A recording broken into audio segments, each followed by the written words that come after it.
Hi everyone, this is Kim from Crafty Kim. I hope you had a crafty and creative week full of amazing things.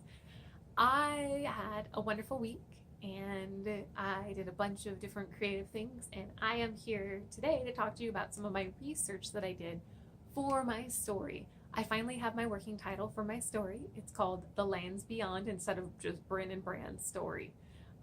So one of the things I was thinking about was what point of view was I going to use to write my story. I knew that this story needed to be written, or at least I think I know, in the third person point of view.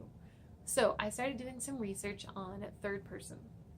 I have a couple of notes down here to help me out while I'm doing this video since I'm new to this. The first one is third person omniscient or unlimited. So basically you can get your point of view. I called it the head and the heart of any character.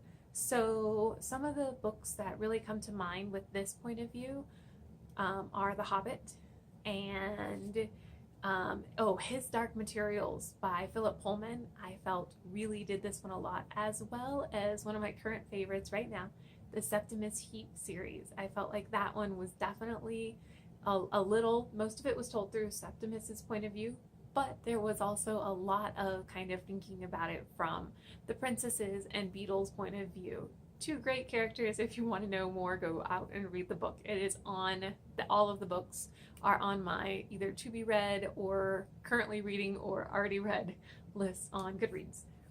The next one is Closed or Limited, and this is one character's point of view only. The first one that popped into my head was Little House in the Big Woods. Just the whole, basically, Little Ingalls Wilder sort of setting and writing.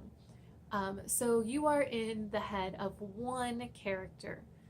I felt that this one was really good for character-driven books where you're going to see the growth of the character over the course of the book. But I was also thinking about when you're doing plot-driven books, it's going to be really good. It's going to up the suspense if you can only see it from that one character's point of view. And finally, objective. I did not find a lot of information about objective writing at all, or dramatic was the other name. This one, what people said was it was a fly on the wall, and the only book I saw anybody ever refer to was Hills Like White Elephants. I have never read it. I don't think I've ever read anything that was written in the objective point of view. But one of the notes that I did make when I was doing my research was that this type was like playing the game Clue. You take the reader along with you on this journey, and you are dropping clues and hints just like as if they were there. So if I went to a mansion and somebody was murdered, which I don't want that to happen, please don't think that, but if that happened, I would be following along with my tracks to get to see the murder along with my husband and my kid and whoever else I was with. I thought that this might be really interesting for writing, really to up the tension.